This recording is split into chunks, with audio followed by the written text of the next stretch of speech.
Now, the news for South Mississippi. WLOX News at 6. Welcome to WLOX News at 6 o'clock, and thank you for turning to us. I'm Christina Garcia. Tonight we're learning more about the two men who lost their lives in a fatal helicopter crash. Officials identified one of the victims as Steve Cobb, a 55-year-old from Perkinston. An autopsy confirms he died from multiple blunt force trauma. Cobb was a deacon at First Baptist Church of Wiggins. Brandon Ricks was the pilot of the helicopter.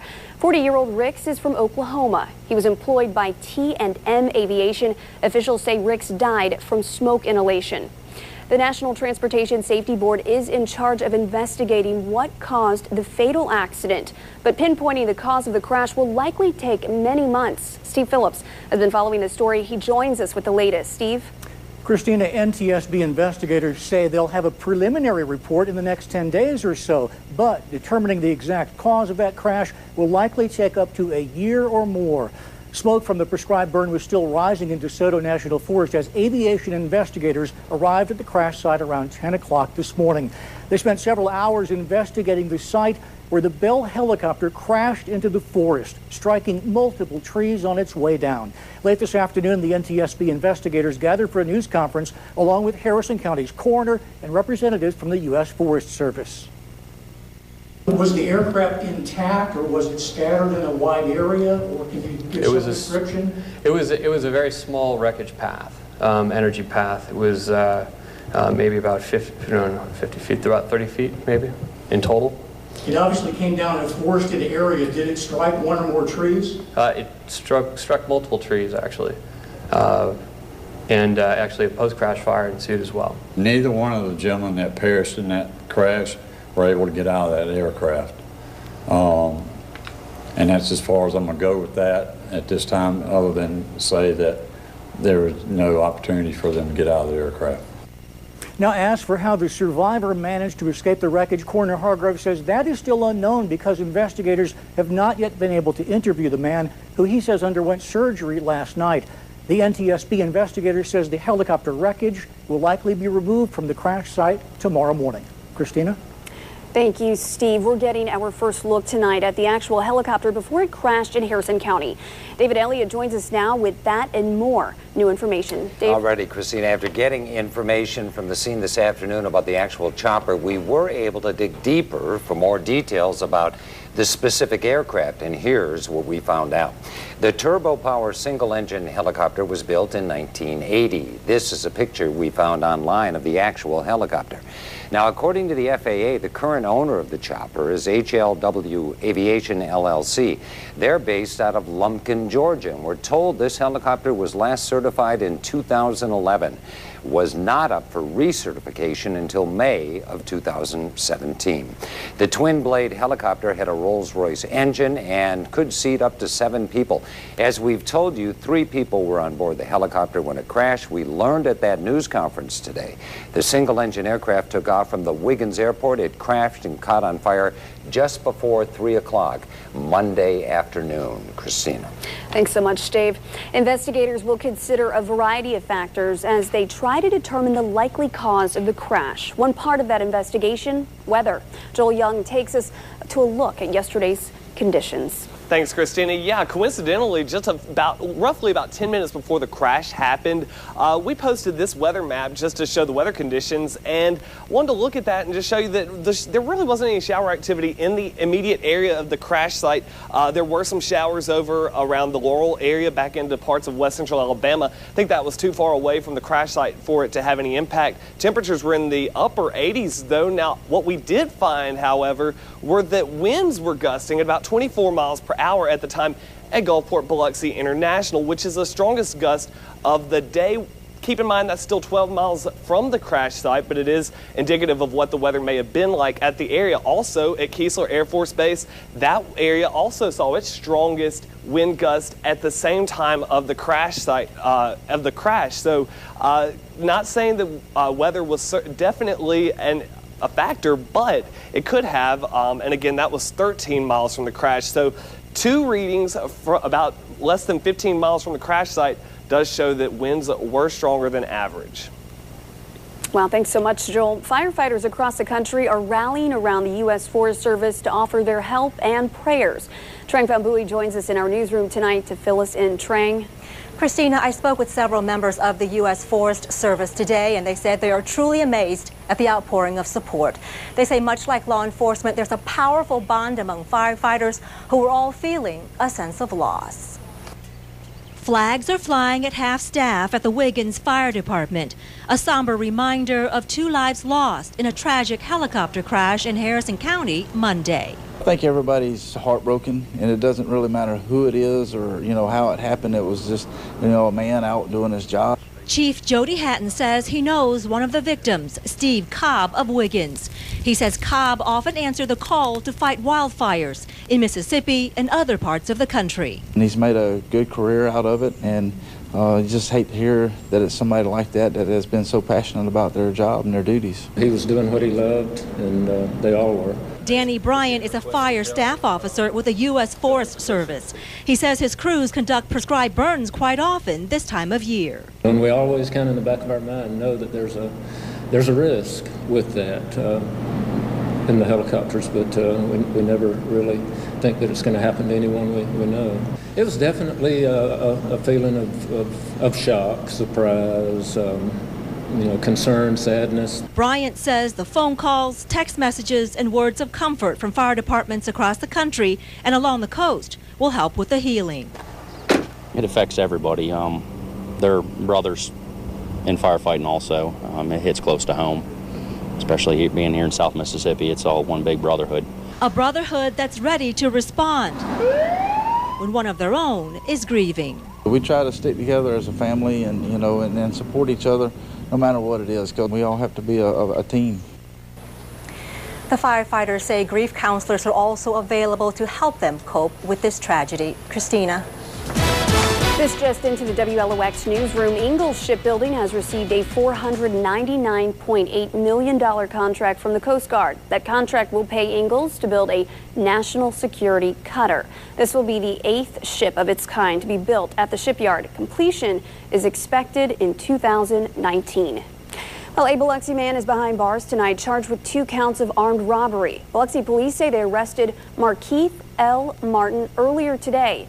He has been charged in the 2 separate armed robberies reported yesterday afternoon in Biloxi. One of those was in the Edgewater Mall parking lot. Martin is being held on a $400,000 bond. The spring sunshine was out today. How long will this beautiful weather last? Let's go to Chief Meteorologist Carrie Duncan to find out. It looks like it's actually going to last a good portion of the week. We've seen a beautiful day today. We did have a few more clouds than sunshine at times, but we certainly saw plenty of sunshine. And this evening, it is beautiful. It's going to be mild, about 70 by 9. Temperatures dropping overnight to about 62 degrees along the coast. We will see some areas of patchy fog, so of course you want to be careful as you head out. It is still going to be a little bit humid, and we'll see just light winds through the overnight hours. WLOX 24/7 radar not picking up any rain, and we're really not seeing much in the way of cloud cover right now, just some high clouds. We do have some very strong storms well up to our north. Doesn't look like they're going to be moving our way. However, we do still have a chance for some isolated showers and thunderstorms, mainly in the afternoon hours as we head through the next couple of days. Other than that, we'll see a mix of sun and clouds and warm and humid conditions. Coming up, I'll have a look at that Easter weekend forecast. All right, thanks, Carrie. A teenager who died in a Hurley wreck is remembered by many who love her. Plus, after weeks of taking trips to Jackson and protesting in front of hospitals, the retirees from Singing River Health System can finally claim victory.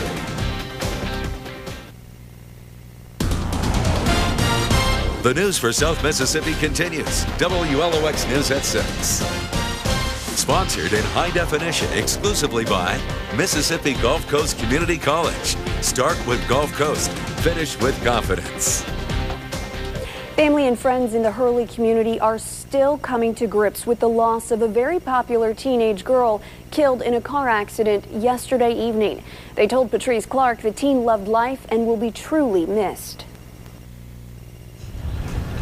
It just It breaks my heart to know that she's gone and she's not here. There were a lot of tears shed and hugs shared at East Central High in Hurley as friends and classmates of 17-year-old Madeline Lyon talked about the good times they shared with the 11th grader. She was definitely a good friend. If you needed somebody to listen to you, she was going to be there for you. Always making us laugh. She was always laughing. Her smile and her laugh, oh my gosh. And she was just the most fun person to be around. Her friends say one of her funniest moments was when she nicknamed herself Queen M and had everyone calling her that. She loved calling herself Queen M. She let her teachers know that she was being called Queen. She let everybody else know that she was being called Queen. Madeline's life came to a tragic end Monday when she died in a car accident on Highway 614 near Joe Rubino Road in Jackson County. First, I didn't believe it, but at around 12:30 last night, my mom was holding me crying. I miss her and I love her. To pay tribute to their classmate, her friends spray painted her assigned school parking space with heartfelt messages to let her know how much she's loved and will be missed. Just knowing that pretty much she's not going to be there when I need her. She was always there and she always knew what to say. Madeline's former youth pastor, Brandon Lott, who baptized her, says it's incredible to see how many lives she's touched in her short time on earth. She had a gift in making someone feel special. If it was her friends or a complete stranger, she had a gift in making people feel special. She made me feel special. As this group of loved ones remembers the teen with a big smile and heart of gold, they promise to do all they can to carry on her memory so she will never be forgotten. In Hurley, Patrice Clark, WLOX News. And funeral arrangements are incomplete at this time. An update for a story you first heard here on WLOX News over the weekend. Jackson County Coroner Vicki Broaddus tells us the deaths of the 2-year-old twin boys in Van Cleef have been attributed to drowning. Now, the boys drowned Friday in a neighbor's pond on Jim Ramsey Road. The Sheriff's Department has already released a statement saying they believe the deaths of Madden and Mason Bang appear to be a tragic accident. Once the investigation is complete, the case will be presented to a grand jury. Changes are coming to the way public hospitals do business in our state. Doug Walker has the story for you from the state capitol next. Tonight on WLOX News at 6:30. Is this the end of Common Core? What officials are saying about a new bill on its way to the governor's desk. Tonight on WLOX News at 6:30. If you put today's state legislative vote in basketball terms, it was a slam dunk for the retirees from Singing River Health System. Both the House and Senate unanimously passed a bill that will require the trustees for publicly owned hospitals to meet in the open, something that has not been done in decades. This in the wake of the financial turmoil at the Jackson County-based health system, where the retirement plan has been on the brink of collapsing. Doug Walker was in Jackson today and has the story. When their retirement plan fell apart, these retirees knew it was time for a change. That came today. Even though the bill that passed is not as strong as the original, it was a major step forward for transparency. Didn't get 100%, but that's the nature of the process. You know, it's better to get 85% than nothing. The bill also shores up reporting on public hospital retirement plans. The plan participants have to be notified about those changes in addition to receiving annual financial disclosures concerning the viability of the plans. Lieutenant Governor Tate Reeves backed the bill and pushed it forward. While some would argue that these issues are limited to the hospital in Jackson County, they're really not. We're having to deal with issues all across our state. The retirees are elated.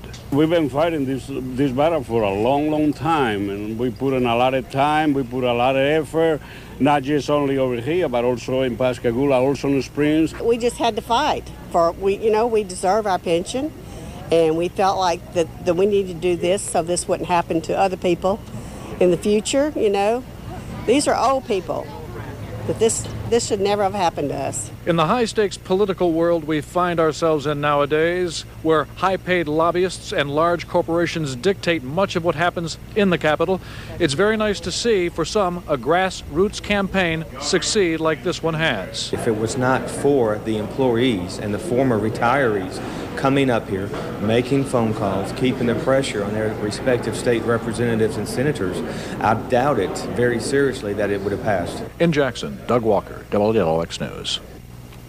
Now, Doug also talked with Governor Phil Bryant and asked him if he plans on signing the transparency bill. The governor told him absolutely. The health system released a statement saying, in part, now that such a bill has passed, although only for public hospitals, we are very prepared to move forward with full compliance. We've always believed in transparency when the subject matter is appropriate, and we will continue with that approach under the new law. Are April showers headed to South Mississippi? Find out next in the extended forecast with Chief Meteorologist Carrie Duncan.